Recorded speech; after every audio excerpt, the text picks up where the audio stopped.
tenemos dos pasajes. Quiero empezar allí porque realmente hemos venido hablando de las señales proféticas y hay un llamadito del Señor al terminar con el texto alusivo a las señales.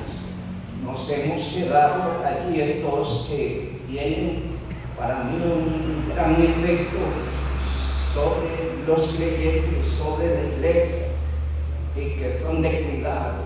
Cada quien debe vigilar por sí. Lo hace bien, estará bien; no lo hace, se va a enredar mucho y te va a meter en problemas. Y entonces de ahí el llamado del Señor. Vamos a abrir un Marcos 13, por favor. Marcos 13, paralelo de Mateo 24 y de Lucas 21. Si usted se lee esos tres libros en los respectivos capítulos o en los capítulos mencionados, se va a encontrar que existe un paralelismo de mensaje entre ellos. ¿Qué significa eso? Que lo que dice Mateo lo dice Marcos, con pequeñas diferencias. Que lo que dice Mateo y Marcos lo dice Lucas, con pequeñas diferencias. Entonces son textos alusivos a lo mismo. Y tiene que ver especialmente con las señales de los últimos tiempos.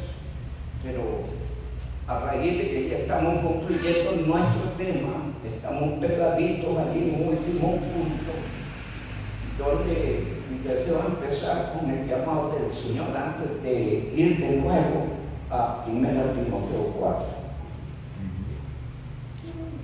Una vez que lo tienen, nos ponemos.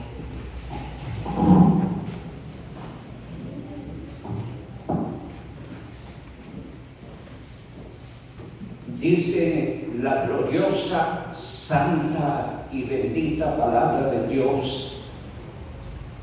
Marcos 13, 33. Mirad, velad y orad, porque no sabéis cuándo será el tiempo.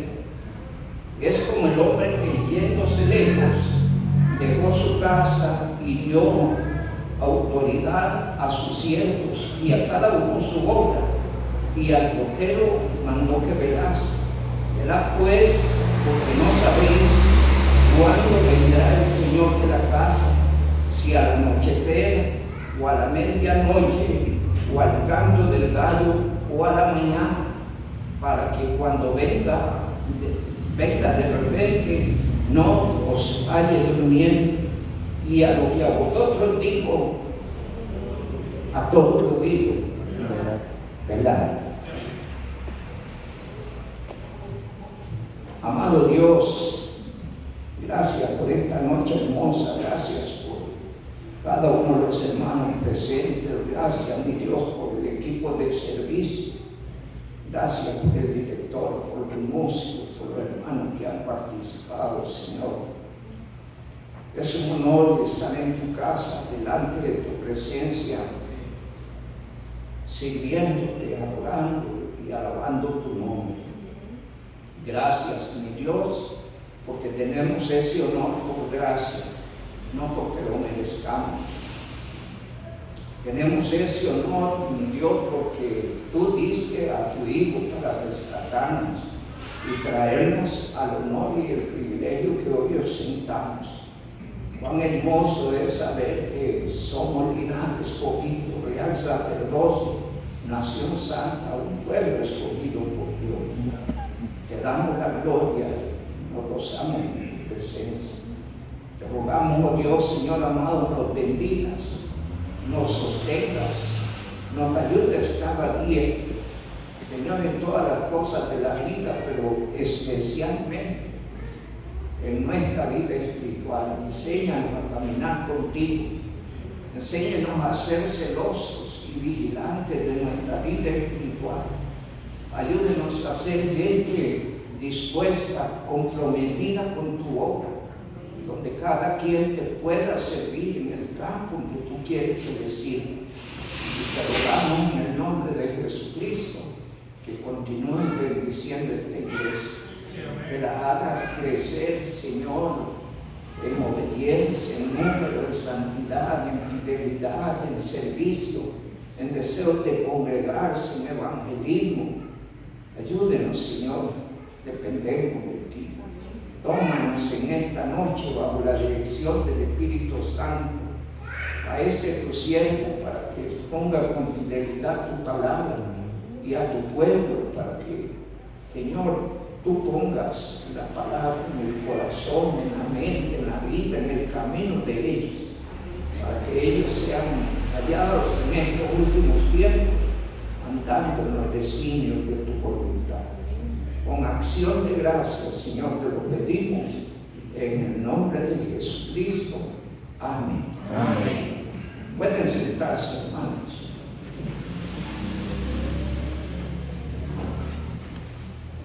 Primera Timoteo 4,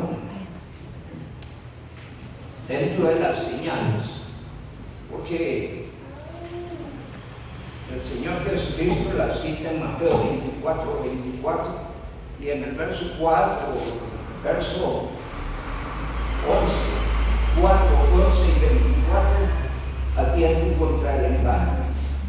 Y en Primera Timoteo capítulo 4, el Espíritu Santo advierte de la apostasía, fenómeno o evento que se estará dando en los últimos tiempos.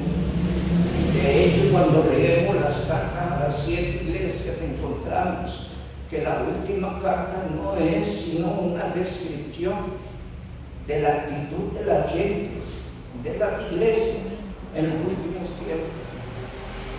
Y entonces encontramos iglesias ocupadas en muchas otras cosas, pero no en aquello para lo cual y justamente tocamos dos aspectos finales en cuanto a las señales, y una de las más peligrosas que viene a enredar, a comprometer, a engañar, si se quiere en alguna forma, al creyente, es el materialismo.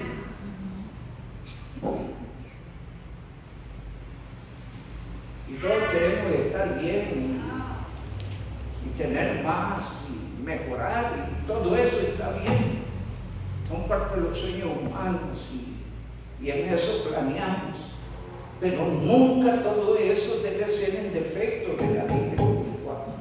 Si se hace en defecto de la vida espiritual, estamos perdiendo la perspectiva y haciendo las cosas mal.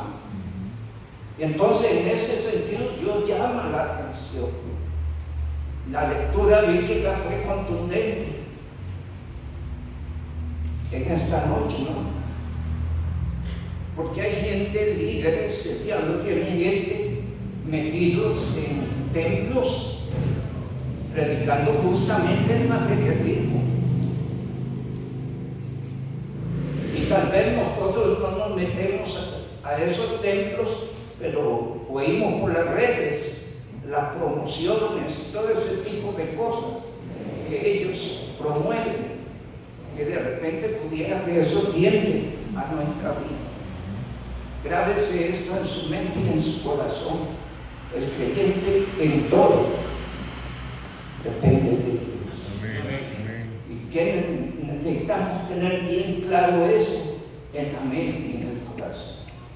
Entonces alguien dirá, pero entonces no trabajamos, no, la Biblia dice que el que no trabaja no coma. Pero entendamos, no está hablando de que usted se abandone, de que no tenga sueños, de que no tenga proyectos, sino que esos sueños y esos proyectos no atenten nunca contra su vida espiritual. Y entonces verá la gloria de Dios y la bendición de Dios, porque muchas veces se cierran por cada creyente, porque Dios sabe por dónde va, porque Dios sabe las intenciones que le mueven. Dios todo lo ve, no sabe. Sí, amén. No están las palabras en nuestra boca, Él las sabe todas. Pero bueno, ya pasamos por ahí.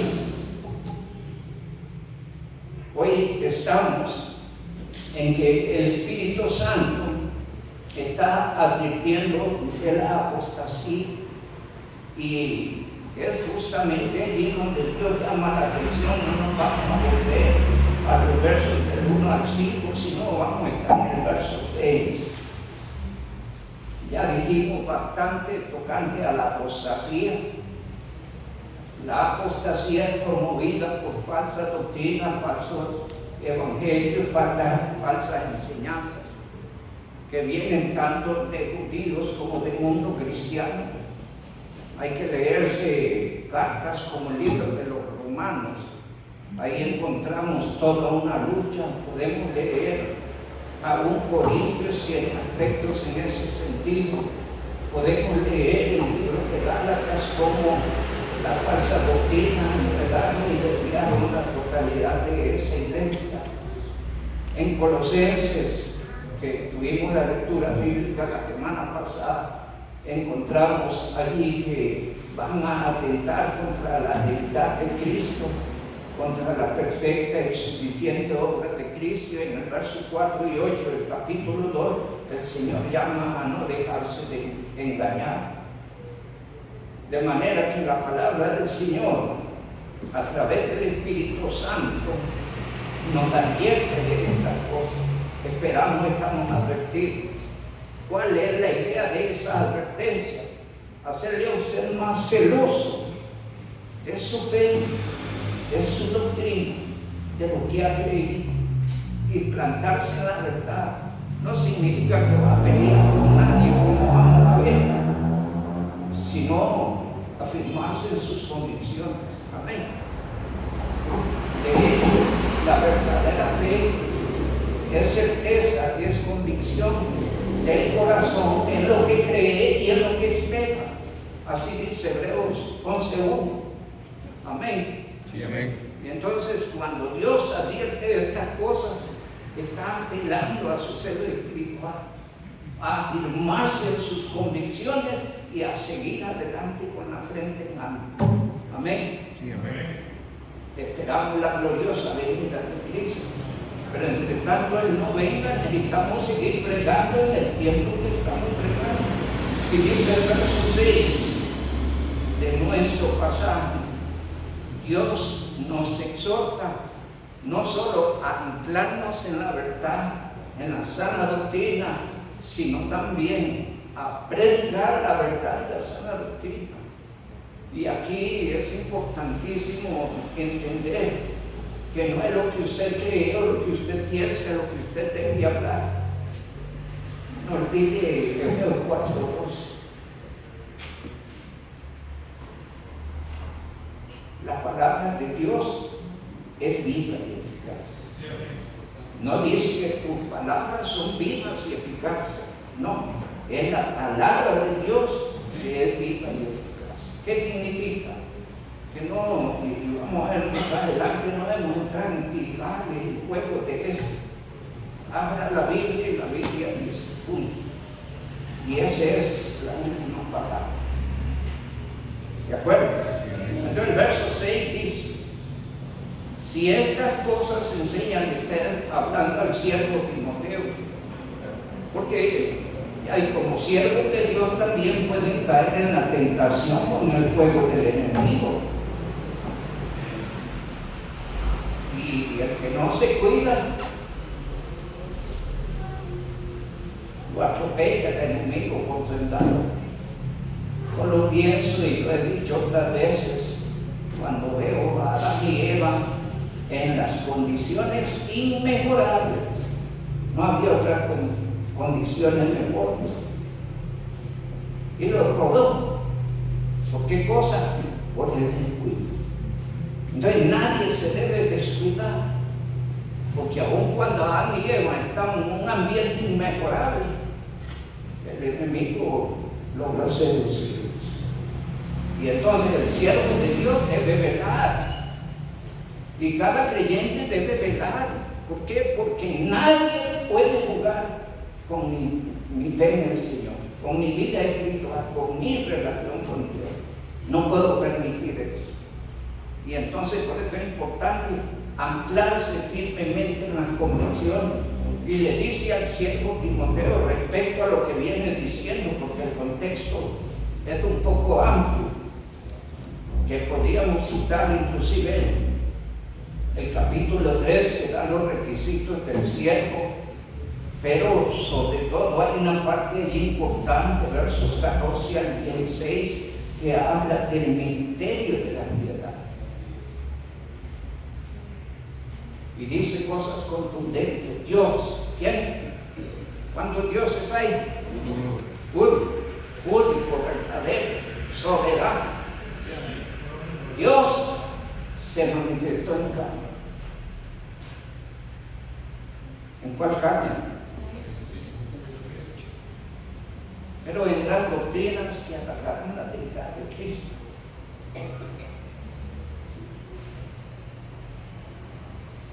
El creyente debe plantarse a la Biblia, porque la Biblia habla de la deidad de Cristo a través de todo, tanto Antiguo como Nuevo Testamento. Y la deidad de Cristo sustenta el fundamento de nuestra fe. Dice la palabra del Señor, e indiscutible, verso 16 del capítulo 3, indiscutiblemente grande es el misterio de la piedad. Dios fue manifestado en carne, justificado en el Espíritu, visto de los ángeles, predicado a los gentiles, creído en el mundo y recibido arriba en gloria. ¿Quién? ¿Quién? ¿Quién? ¿Cómo empezamos el texto? Y eso es un misterio, a veces difícil de comprender, pero la Biblia dice que le entienda.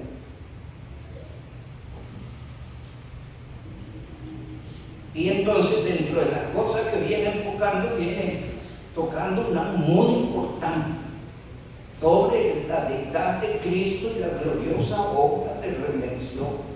Inclusive viene enfocando la resurrección en la última parte, atacada también por la falsa doctrina. Veníamos hablando allí con mi hijo. Me decía mi hijo, ¿cuál es uno de los errores más grandes de la religión oficial? Y entonces le decía yo, quizás uno de los más graves es que minimizan la persona de Jesucristo. Minimizan la persona de Jesucristo, poniéndole al lado de su obra, las obras de los que creen, poniéndole al lado otros mediadores, intercesores y abogados. Y hacen inútil la obra de la cruz y la persona de Cristo. Y parece que enseñan verdad, pero no es cierto. Nosotros concluimos por la palabra que Jesucristo es Dios. En esto doy un pasaje más, no es del tema, pero era para inyectar algo que debe predicar Timoteo. Pero vamos a Isaías 9:6, cuán hermosa es el pasaje.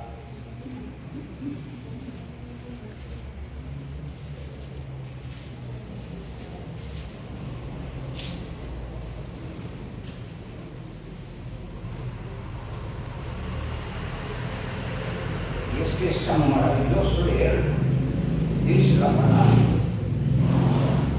porque un niño nos es nacido, hijo nos es dado, y el principado sobre su hombro, y se llamará su nombre, admirable, consejero, Dios fuerte, Padre eterno, príncipe de paz. ¿Está oyendo?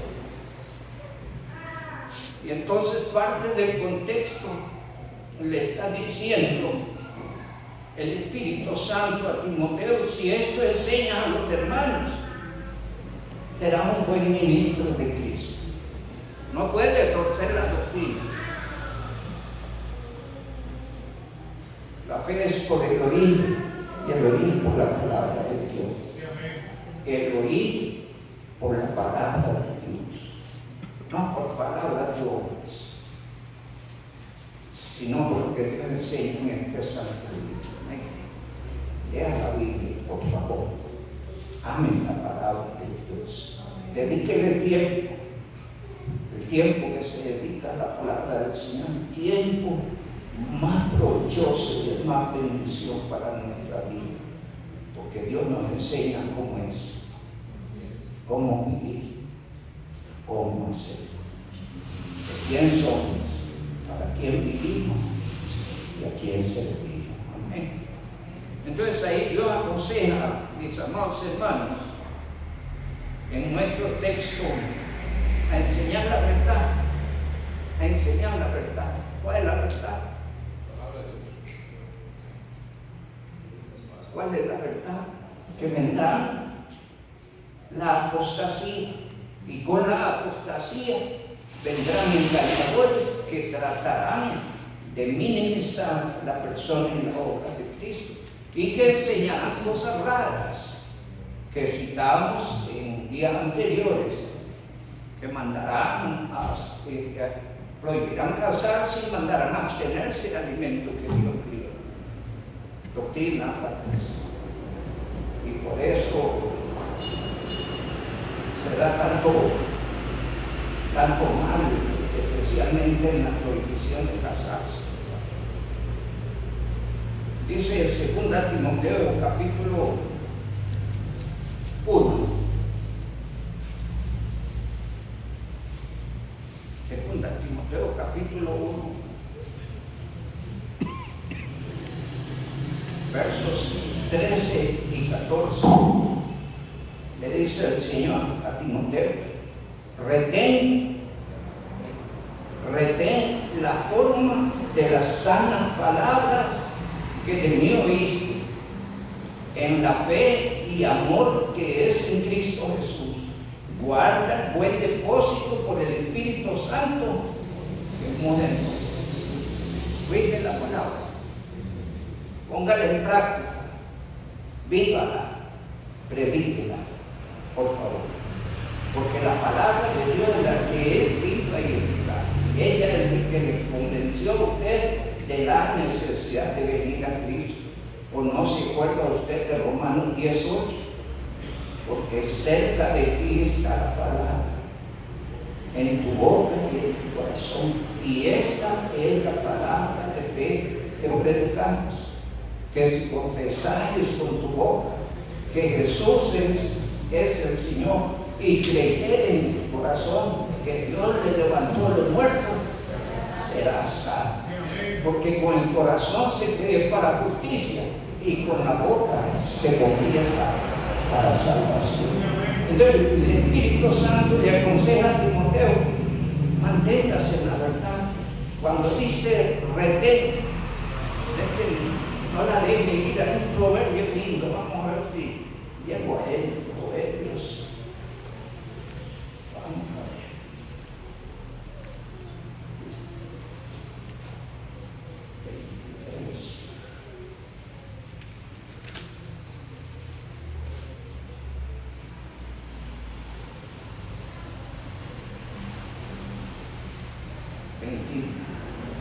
Veintitrés, 23, de memorizar por la de número, ¿no? Proverbios 23, dice el Señor: compra la verdad y no la vendas. ¿Cuál es la idea? Compre la verdad y reténgala.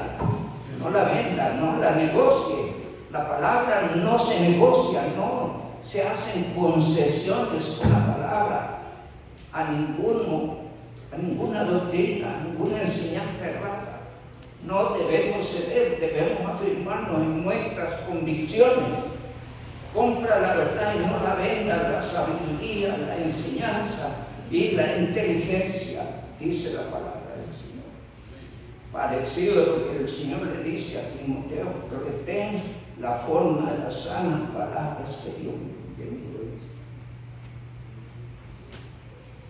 Mucha gente, después de este tiempo, y debemos afirmarnos en las convicciones. Manténgase firme y fiel al palabra. Dice 2 Corintios, vamos a mirar algunos pasajes en este sentido.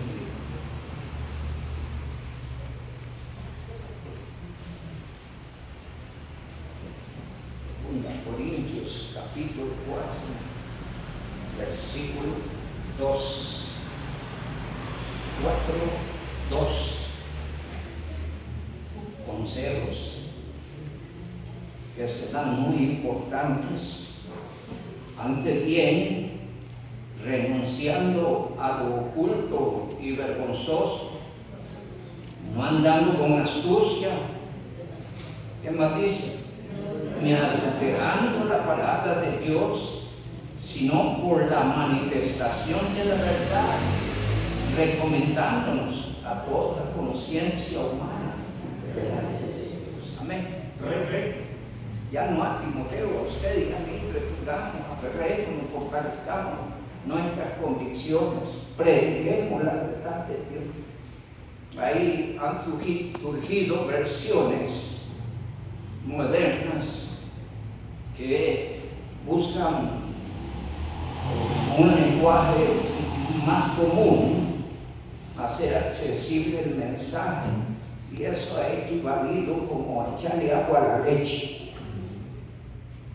Ya no sabe igual, no es lo mismo, aunque tenga algo del olor a la leche, no es leche pura, ¿de acuerdo?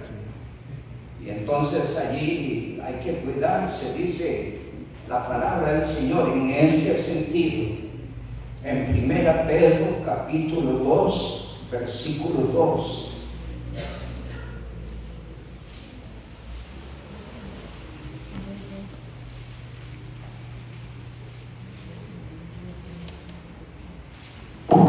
Sean como niños recién nacidos, la leche espiritual no adulterada. ¿Están entendiendo? No podemos adulterarla, no podemos acomodarla. Dios no quiere que se haga. Hay advertencia en dos pasajes en Deuteronomio, creo capítulo 4, creo que capítulo 12. Habla que la palabra no se le puede añadir, no se le puede quitar, tal como está, debe ser expuesta. Y aunque suene dura y suene confrontativa, es la verdad lo que Dios dice. Y yo no puedo echarle agua a la leche para que el que la va a recibir pues la sienta comodita.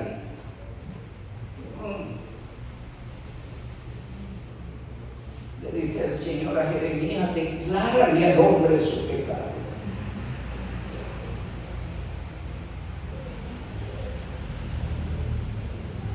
De manera que no podemos acomodar las cosas. Y dice allí: desear como niños recién nacidos la leche espiritual no adulterada, para que por ella crezcan para salvación. Y si quieren, leemos el verso 5, que es maravilloso. Si no estamos bien anclados en la verdad, difícilmente podremos ser edificados como piedra viva, ser edificados como casa espiritual y sacerdocio santo. Solo los santos nos guían por el camino santo, y solo los santos nos santifican. Solo la verdad de Dios nos acerca a Dios. Sí, amén. Por eso hay pasajes hermosos en este sentido, donde dice Juan capítulo 8, versos 31 y 32, si algo debe distinguir al Hijo de Dios, es el aferrarse a su palabra bendita. 31 y 32 del capítulo 8 del Evangelio de San Juan. Dijo entonces Jesús a los judíos que habían creído en él: si vosotros permaneciereis en mi palabra, seréis verdaderamente libres. ¿Está bien? Y dice que sigue: y conoceréis la verdad, y la verdad os hará libres. Amén. Entonces, pueden haber muchos creyentes, pero nosotros debemos aspirar ya de un redimido, de alguien creyente sano. Necesitamos ser discípulos del Señor para que Él nos enseñe, nos forme, nos prepare y nos use. Amén. Entonces, ¿cómo se forma el discípulo? A través de la enseñanza de la palabra. Estamos trabajando en la escuela dominical con los niños. Culto a culto trabajamos también con los adultos. ¿Cuál es la idea? Que se formen buenos creyentes. Esta misma idea la dice Efesios capítulo 4. Para que el Señor establece equipos de trabajo en las iglesias. Y ahí el objetivo es totalmente claro y maravilloso. Estamos aquí para aprender, para formarnos, prepararnos para toda buena obra. El capítulo 4 de Efesios dice, verso 11, y Él mismo constituyó a unos apóstoles, a otros profetas, a otros evangelistas, a otros pastores y maestros. Y el verso 12 dice el objetivo para el cual Dios estableció ese equipo. ¿Cuál es el objetivo? A fin de perfeccionar A fin de perfeccionar a los santos para la obra del ministerio, para la edificación del cuerpo de Cristo. Amén. Por eso, aférrese a la verdad y conozca la Biblia. Muéstrele respeto, reverencia, ábrale su corazón. Lo que Dios tiene ahí es para bendecirle, para darle, para edificarle, para que usted sea mejor, para que esté preparado para dar respuesta a cualquiera que pregunte de la razón de su fe. Amén. De manera que, amados hermanos, el Señor exhorta a Timoteo, nuestro pasaje, a predicar la verdad. Tal vez usted diga, yo no soy pastor, pero como hijo de Dios lo quiero usar. Amén. Hay muchos aquí que no son pastores. Y son muchísimos maestros de escuela dominicana. Está establecido para enseñar. Hay muchos que no son pastores, pero están encargaditos de grupos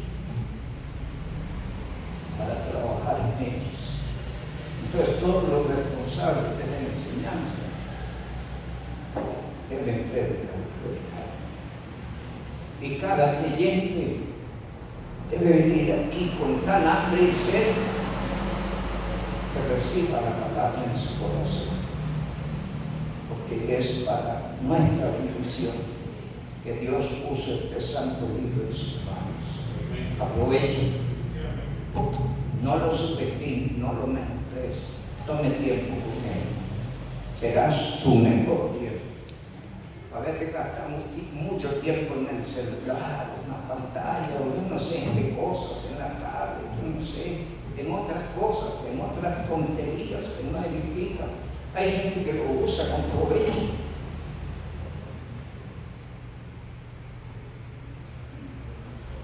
Y gracias a Dios por los que aprovechan la tecnología para su bien, pero otras veces para dañarse en su mente y en su corazón. El tiempo que dedica para dañarse, mejor dedíquelo a la palabra, porque la palabra puede bendecirle y ayudarle a ser una persona mejor. No solo un mejor creyente, sino una persona mejor, un mejor familiar, un mejor esposo, una mejor esposa, un mejor vecino, un mejor trabajador. Todo eso hace posible la palabra. Amén. Sí, amén. Así es que Dios exhorta a atender su palabra y dice más el verso 6. Si eso enseña a los hermanos, eres buen ministro, nutrido con las palabras de fe y de doctrina que ha seguido. Amén. Sí, amén. Verso 7. Y ahí a fin llamadito. no entre en el juego. A veces nos quedamos pensando que te planeaba el evangelismo y se hablaba de hablar con un ateo o hablar con un testigo, cosas como esa. Y de repente pensábamos o compartíamos, reflexionábamos. Y hay gente que usted no la va a cambiar, pero que el diablo va a usar para robarle a usted el tiempo que necesita proyectar en el evangelismo. Entonces vas evangelizando y pone uno de estos, ¿verdad? Y empieza una polémica que no lleva a ninguna parte, a veces a blasfemar a Dios y a contristar tu espíritu.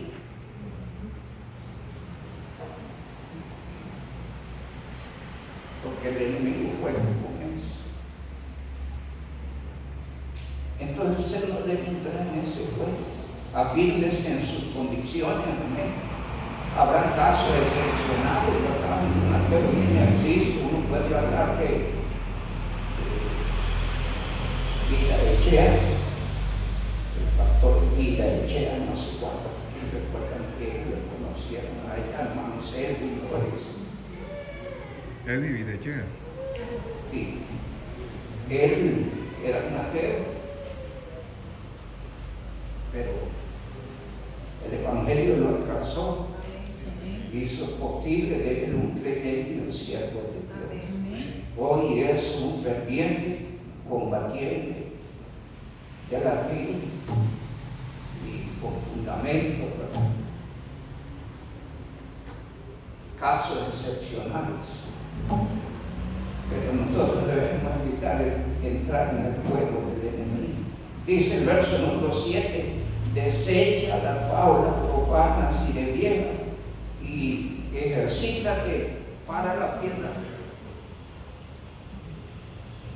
El Señor está llamando a no entrar en el juego de las fábulas, aunque a mí me gustan las fábulas.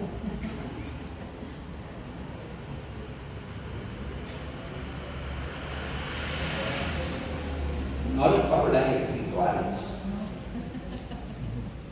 ¿Qué son las fábulas? Cosas que no son reales. Son para entretener. ¿Qué son las fábulas bíblicas? Cosas que Dios nos ha enseñado. Cosas que no edifican, que no bendicen, pero que enredan su tiempo y su vida. ¿Está oyendo?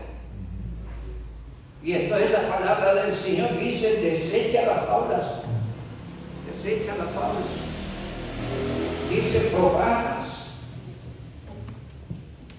Porque profanan la verdad. Profanan la obra de Cristo. Profanan la vida del creyente. Y el creyente debe cuidarse de eso, que viene a profanar en alguna medida su vida espiritual o su desarrollo espiritual. Fábulas profanas y de viejas. Y aquí usan un lenguaje un tanto pesado, pero describe allí usando el lenguaje de las viejas incrédulas. No me malentiendan, escúchame bien, que se reúnen para hablar de tonterías, de chismes, de cuentos, para inventar cosas como estas. ¿Está oyendo? Y entonces el Espíritu Santo, hablando a Timoteo, le dice que estos mensajeros son como esas viejas, que no hay nada de aprovechamiento en ellos. ¿Está oyendo? No me malentiendan, por favor. Estamos usando el lenguaje bíblico, ¿sí? Y entonces el Señor dice, desecha las fábulas profanas y de viejas, y da un consejo en la última parte. ¿Cuál es el consejo?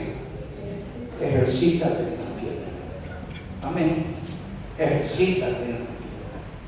Recuerde que cuando ahí está usando esa terminología, está hablando de gente incrédula que se dedica a otras cosas, donde invierte su tiempo en reuniones de conversaciones que no llevan a ninguna parte, que más bien a veces hacen daño al prójimo.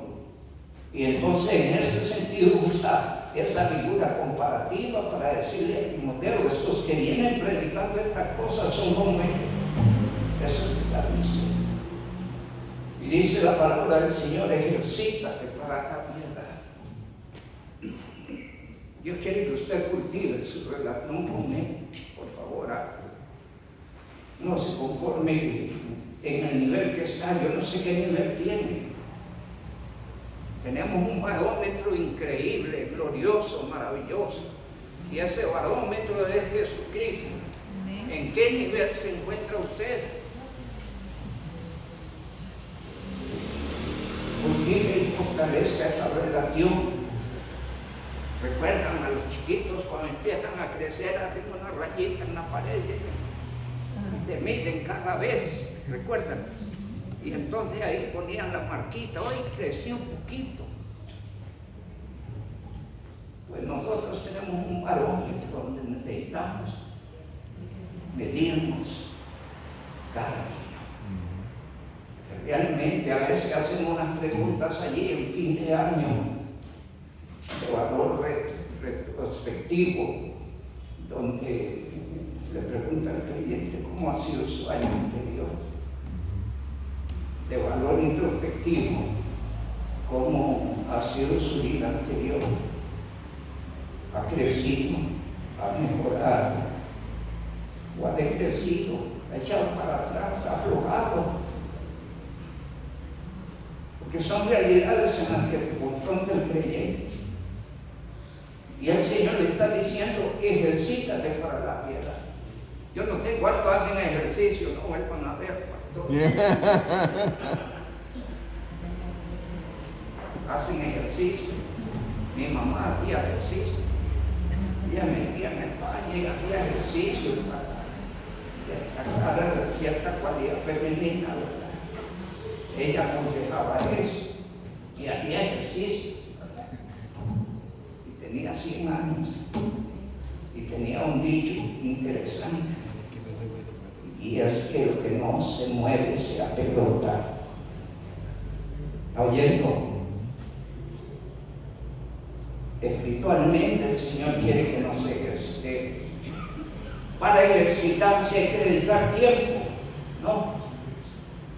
Sea a la natación, al ciclismo, a cualquier otra disciplina, necesita dedicarle tiempo y continuidad para que haya resultados. Mire, yo tomé la osadía de viajar a Chiriquí. No sabía lo que iba, pero tenía un corazón para con el Señor y me metí en la carrera sin ningún ejercicio, preparación en ese sentido. Y el primer día caminé 4 horas, donde no te fue el carro 4 horas. Y el segundo día 3 horas. Ya tenía problemas con las primeras 4. ¿Cómo queda usted después de que camina un tanto de horas? Todo está dolorido. Bueno, caminé 3 horas más y el otro día 4 horas. Y el último día caminé como 5 horas. Definitivamente el Señor me iba empujando.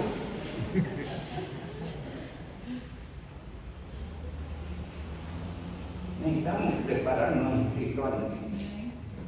Dedicarle el tiempo. Dios quiere que usted se desarrolle espiritualmente. Nos vamos a quedar aquí, seguimos la próxima semana. ¿Cómo ejercitarse? El Señor ha puesto a nuestro alcance algunas facilidades.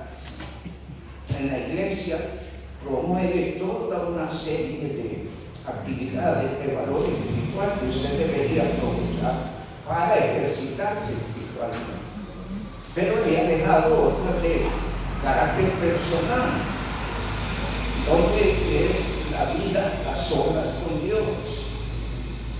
donde Dios espera que usted tenga tiempos especiales con Él todos los días, donde todos los días le busque a través de la palabra y a través de la oración. Y debe hacerlo, quiere estar fuerte espiritualmente, quiere estar listo para emprender cualquier llamado del Señor, a cualquier actividad o propuesta especial. Bueno, cultive eso. Ejercítese para la tierra. Que el Dios Altísimo me les bendiga. Cuídense mucho. Cuiden la doctrina, cuídense del engaño, cuídense de la vida cristiana liberal. Fuimos llamados a una vida seria con Cristo. Vivamos para el Señor. Buenas noches, Dios nos bendiga. Amén.